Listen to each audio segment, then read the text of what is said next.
Look, none of us like to face the consequences of our own actions, especially when those consequences feel manipulated and out of proportion.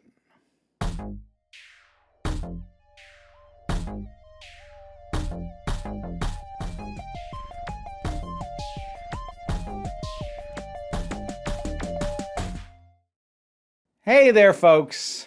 This video is going to be interesting because depending on how you choose to look at it, this could basically be the closest I ever come to talking about cancel culture. God, I hate that phrase. Not because it is impossible to have use, but it's become so diluted by people just applying it to anything they don't like that the only term that has become more useless than that is woke. Like, these are completely diluted and pointless phrases. But related to the concept, at least, of cancel culture is the root idea of accountability. And I think most of us can agree accountability is a good thing. We should be held accountable to things we do and say. And I think a lot of us have gone long stretches of our lives seeing people doing not great stuff and not being held accountable in any way. And this can run the gamut from just flat out illegal activities to technically illegal but deeply morally dubious ones to just being a real piece of trash. And these things vary, of course, but it's nice to at least think that people can and will be held accountable for the things that they do, even though at least my lifetime has borne out that that largely doesn't happen. Sometimes, yeah, sure, now and then. Way too many times it doesn't, though. But that's not really what I want to talk about. I want to talk about when accountability as a concept and as an action gets weaponized and gets wielded as a means to take somebody down. Now, this is not to say like, ooh, somebody's trying to hold someone accountable. I bet it's a hit piece. No, that's where we get into the conspiratorial cancel culture narrative nonsense. But it would be disingenuous to not at least acknowledge the fact that sometimes things masquerade as accountability when they're really just a form of targeted harassment. I think probably one of the most famous examples about that was James Gunn's firing from the Disney Corporation. Because what happened there was tweets that were years old, and they had to be years old because he hadn't done anything like this in a long time, which were admittedly off color, in poor taste, and just not good jokes, were brought forward. Here's the thing. Disney saw that, heard calls to get rid of James Gunn, panicked, and fired him before he could start filming Guardians of the Galaxy Volume 3 on its original schedule. What was realized fairly quickly after that, though, this was not homegrown genuine outrage. This was deliberately orchestrated by a bunch of Trump supporters who didn't like the fact that James Gunn said mean things about Trump. And so they went through his Twitter backlog, they dug this stuff up, and they made a big deal out of it. And they had to go years back because the man hadn't done it in a long time and, in fact, had made multiple public statements and interviews confronting the fact that he used to be an edgelord and talking about wanting to get better, which he had demonstrably done. That was weaponized accountability. That was claiming he should be held accountable for the things he said, these horrible things that he said, which, you know, it was jokes, it was humors, it was bad humor, but like these horrible jokes that he said, he should lose his job. But they were wielding it as a weapon, not as just, we think he should answer for this. They wanted a specific outcome. They wanted him fired, and they got it. At least initially. Of course, then he was immediately hired over at DC, came back to Disney and Marvel to do Guardians 3, and is now heading up the entire DC project. So, you know.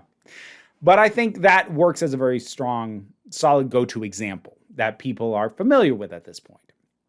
That is by no means the only instance. I am not going to be going through a bunch more individual examples. I cited James Gunn because he is a very clear-cut case, and I don't think I'm going to get a lot of arguments about my characterization of what happened to him. But I will say that there are things that I have seen over this last year, including to people who I know personally, and I am seeing this weaponization of accountability. And I know how easy it is for people who are largely aligned with me in many ways to jump on that and get, to be honest, tricked by it. Because this is something that, I'm going to use a term that's another thing that's broad to the point of being almost useless, but the left, it's very easy to weaponize accountability against the left. Not so much the right, because the right doesn't really care. They don't really care what somebody did as long as that person is pushing for the things they want. That's why trying to hold Trump accountable even now is not diminishing his poll numbers very much, because people want what they believe he will do, and they don't really care about him ever being held accountable for anything. Now, that's not to say that there's never been accountability on the right. It's happened sometimes, but it feels like it's happened increasingly less as time has gone on. Because, you can go back some years and see things like Bill O'Reilly, Roger Ailes, people who were held accountable for things that they did and lost positions of power. But that seems increasingly rare, especially over on the right. And by and large, accountability only really works if the audience of the person you're trying to hold accountable cares. And at least from the outside looking in, the right by and large just doesn't care. They just don't. The left does, though. The left gets a lot more hung up on the idea of holding ourselves to the standard that we want others to be held to. And I'm not even saying that necessarily as a criticism in the broad strokes. It can lead to miscalculations and moves that are done for the principle of the thing that ultimately are going to turn out to be a bad idea or have in the past. But again, I'm not here to cite a million examples.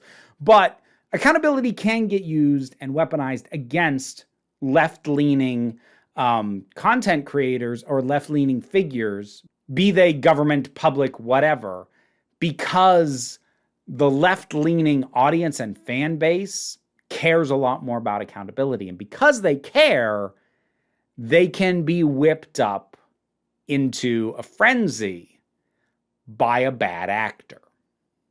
So ultimately what I'm going to be doing is offering some guidance, some things to keep in mind, some things to watch for when you see what looks like a cancellation or somebody trying to be held accountable for something.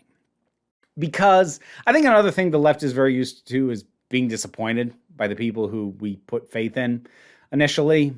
And we are kind of primed to just go, oh, that one too, huh? And just accept that, oh, this person that I respected turned out to be horrible as well. It's a very easy thing to fall into, but here's some stuff to keep in mind. And think of this in a similar way as watching out for confirmation bias. Like when you see a headline that seems to confirm something you already believe, that, and it gets shared on Facebook or Twitter or whatever. If you have been making a point of learning, okay, wait a minute, what's the source? Is anybody else saying that same thing? Or am I just inclined to believe it because it's what I would like to be the case, or it's what I already believe to be the case? This is going to be similar to watching out for confirmation bias. So, some things to keep in mind when you start seeing a frenzy being whipped up against, honestly, anybody, and you want to try and gauge how valid is this accountability. Here's the things to keep in mind I have come up with. The first is the source. Who is it that is talking about this? And this is honestly, you have to drill down and try and figure out who started bringing this up. Because unfortunately in the social media age, this stuff spreads real fast. So trying to backtrack it to where it started can sometimes be tricky. But assuming that you can find an original source or as close to one as you can get, you're probably going to find one of three things. Somebody who has direct personal involvement in whatever the thing is that accountability is being called for. So a theoretical witness to or potential victim of whatever happened. So personal involvement. 2, drama farmers. These are going to be the people who That's just what they've made their career on. Pointing out when somebody missteps, oh, this person did this person said that. It's honestly kind of the left's answer to the outrage merchants that I have talked about before. You know, the everything is woke, everything is SJW, diversity is always terrible. Yeah, those people. The left's equivalent to that is the drama farmers, the ones who are always on the prowl for somebody messing up, especially if that's somebody who's also on the left, because, internal struggle, that really drives the algorithm. So there's them. And you should always be skeptical of a drama farmer. I'm not going to judge you for engaging with that kind of content, because there can be a sense of entertainment or even schadenfreude to it, but just be cautious if a significant portion, and especially if the majority of what a content creator seems to do is complain about and dig up dirt on other people, especially other content creators, you might be dealing with a drama farmer, and you should be skeptical of most of what they say. That's not to say they can never be right, because some of them will dig up stuff that is worth digging up. They found something that somebody buried that actually they should be held accountable for. So don't 100% discount it, but these are things to keep in mind and reasons to give it more scrutiny. And then the third, who are going to be talking about it, are people who are intending to build a narrative. Now, that sounds a little vague, because it is. Honestly, this is what I do on the rare occasions when I talk about specific figures being held accountable in some way, like when I talked about Channel Awesome, like when I talked about Illuminati. I was building narratives. In particular, in those cases, I was building narratives about how to handle or not handle these kinds of content creator scandals. And I had specific ideas that I went into with, but also worked and reshaped to figure out how these instances fit into the world as I understood it. So I talked about those things because they highlighted something that I already wanted to talk about. In the case of Channel Awesome, it was the more broad sort of, what did they do right? What did they do wrong? And with Illuminati, it was a bit more specific to why is this hitting her harder than it seems like it should, since she's doing what on paper seems right. These brought up things that I otherwise wanted to talk about. They allowed me to give the narrative I wanted to tell. So again, this is neither inherently good nor inherently bad. Using an instance of accountability and somebody being held to it, or joining in on a call for accountability, using it to tell a narrative could be good or could be bad, depending on how good the research is, whether they're vetting what they're talking about, and whether the narrative is a harmful one or not. So that's another thing to just watch out for. It's kind of neutral and can go either way. But those are the three types of things that you are going to be looking for. And you are going to be putting a different measure on each one. In terms of somebody personally involved, is there corroborating evidence? Are they the only ones saying this? Is there more than one person personally involved? And honestly, a lot of times people tend to come out of the woodwork. Drama farmers, are they credible? Because some drama farmers put more effort in. I'll go with that. And then, is the narrative being built one worth telling? And does this story actually fit that narrative, or is it being bent or broken to fit that narrative? Things to keep in mind. Next up, a really big key thing for me especially, how long ago did this happen, the thing that we're trying to hold somebody accountable for? Now, there isn't a specific statute of limitations on accountability, and how much time has actually passed and whether or not that matters is going to kind of depend on what the thing the person supposedly did was. Because there are some things that honestly, it shouldn't matter how long ago it was. Like, I feel like we can agree that there are some things, and your list of things might be different from mine, but like some things, like, I don't care how long ago it was. You should be held accountable for that. But then there are other things like, wait, that was how long ago? And that's where referencing James Gunn also, again, comes in really handy, because the tweets that he was fired over were years old. But it's not just the passage of time. Have they demonstrated that they have gotten better?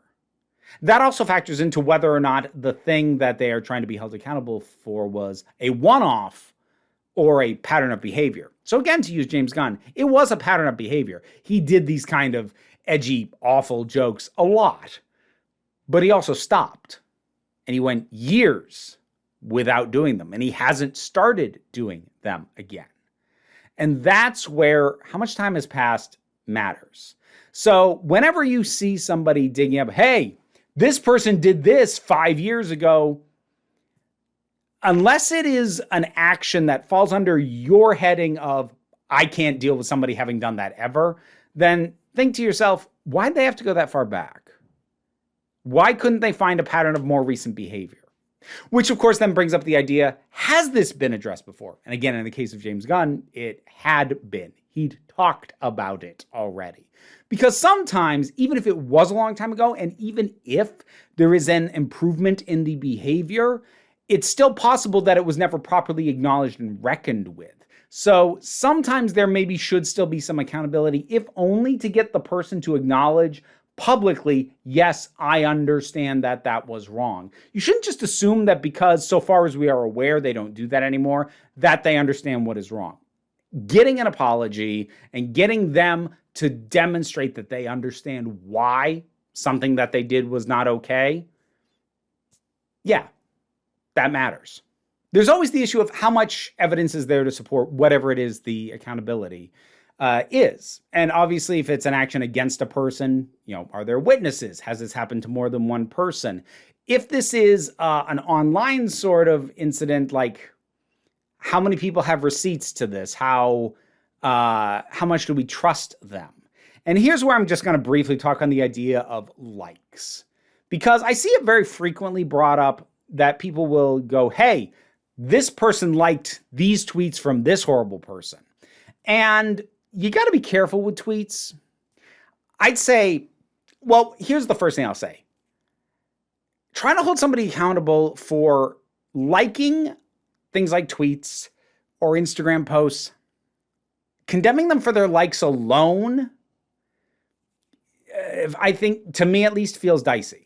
I think likes can work very well as supporting evidence of something else that you also have some kind of evidence or confirmation of. So like if somebody is holding a very dangerous belief and you can support that, like by things that not only they have said, but also things that they have liked, okay, that's fine.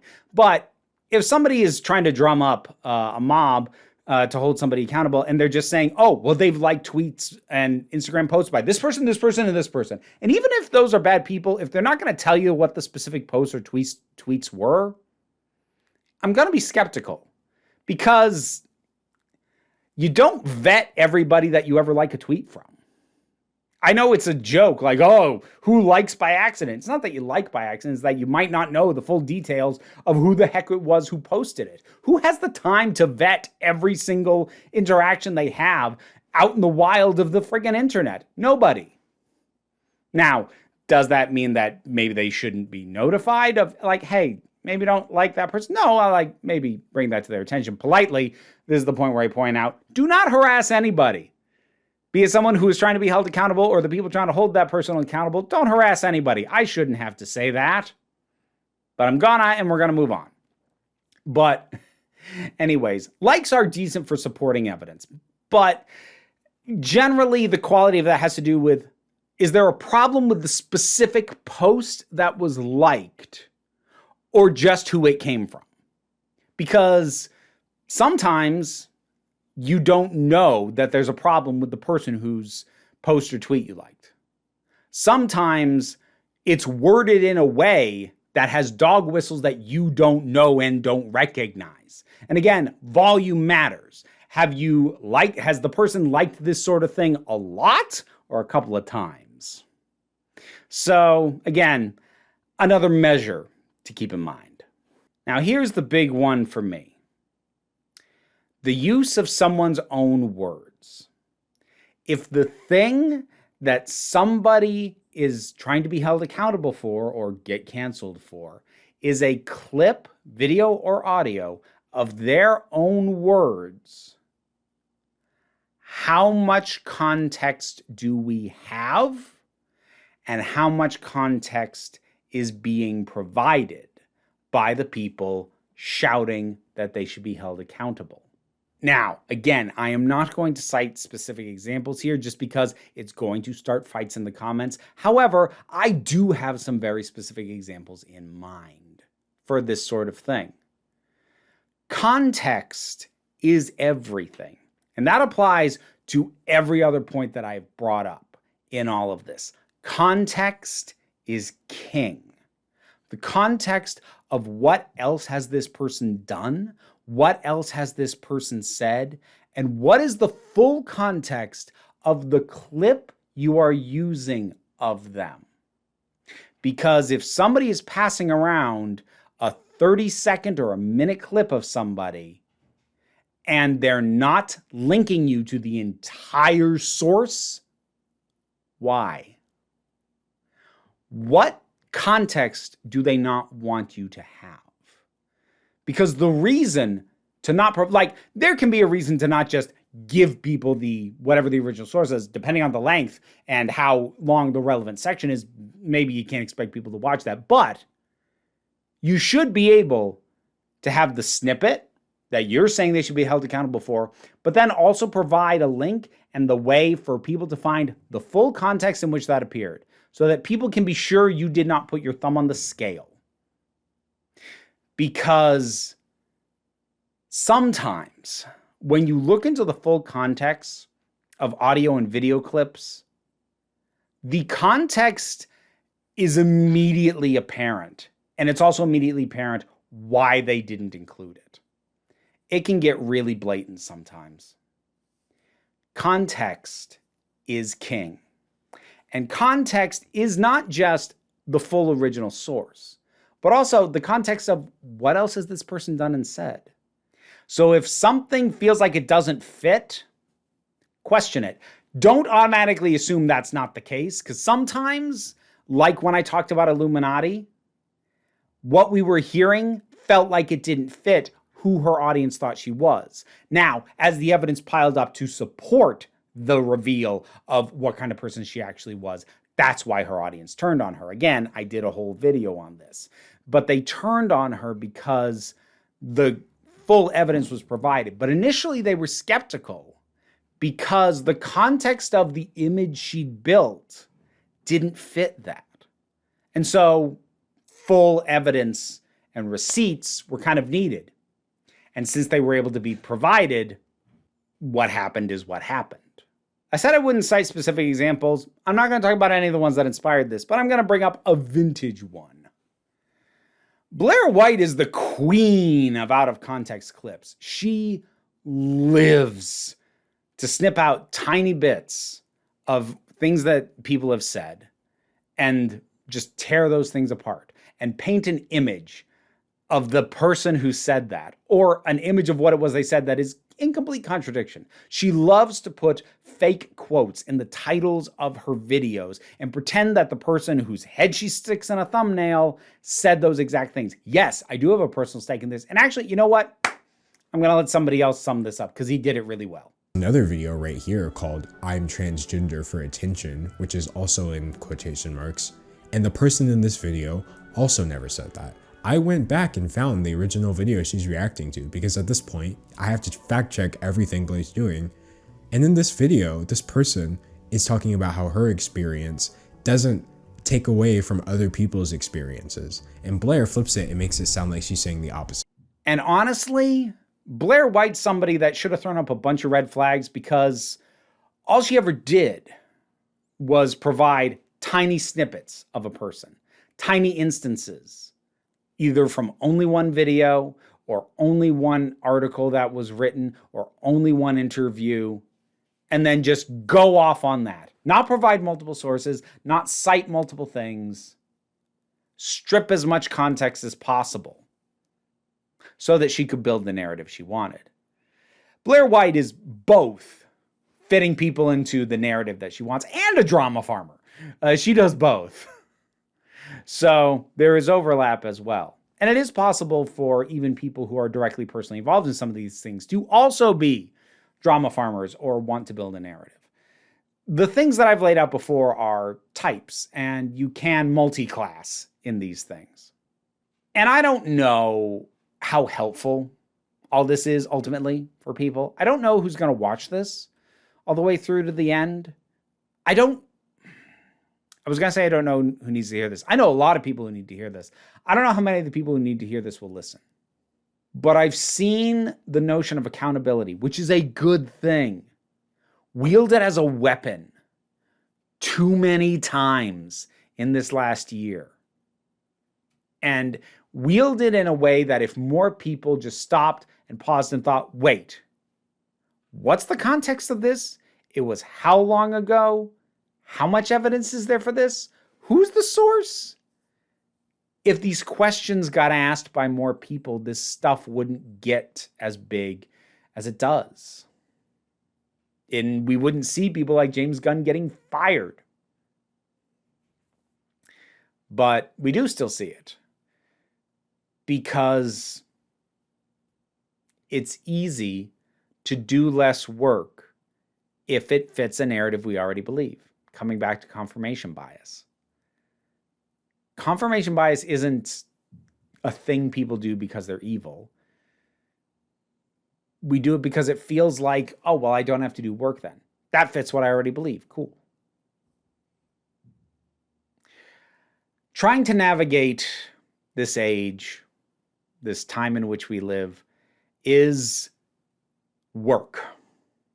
It's a lot of work. And if you're not up for doing that work, I get it. I only have so many spoons in the day too. But if that's the case, maybe don't spend what few spoons you have taking part in a accountability mob. If you have the spoons to do that, maybe step back, take a breath, have a cup of tea, and look into it a little more first. I don't know. Again, I don't know how helpful this will actually be for people. I don't know if they'll think I'm condescending for laying stuff out the way that I have. Because I think in their heart of hearts, most people know most of what I've said. But they either choose not to do it or they don't have the energy for it. Was this just an exercise in me just venting in a way? Why don't people do this? I don't know. Maybe. Whatever your thoughts are, drop something down in the comments and let's talk about it. Be careful citing specific examples that you think illustrate any of the things I said, only because that stuff tends to derail the comments. I'm not going to say you can't cite specific examples, just be careful doing so. Try not to get into fights in my comment sections, and the older an example you can use, probably the better. Avoiding the fresher stuff might be in everybody's best interest. I have to moderate these comment sections myself, folks. Cut me some slack. But if you want to support what I do, Patreon's the best way to do that. And if you can't support me that way, or if you already are, links in the description. There's other things that I do, other platforms that I'm on. I've merch, books, etc.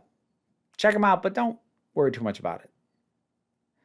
What I really want you to remember is that you are beautiful, you are valid, and you are loved.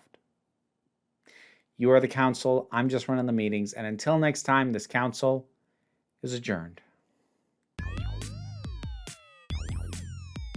Shout out to the patrons who helped make this possible. In particular, I want to thank Robin Moore, Zubin Lutfula, Goddess Elida, Tarak, the thing that goes doink in the anime, Ruth, Oliver B., Solitary Pictures, Ulrich Bogdan, Melinda Walters, Jen, Auntie Kate 808, Becky Sparks, Fernabilax the Poodle, Robin Powell, T. Love, Tracy Scrappett, Angry Kasperl, Dave Hall, and Rosalind Bennett.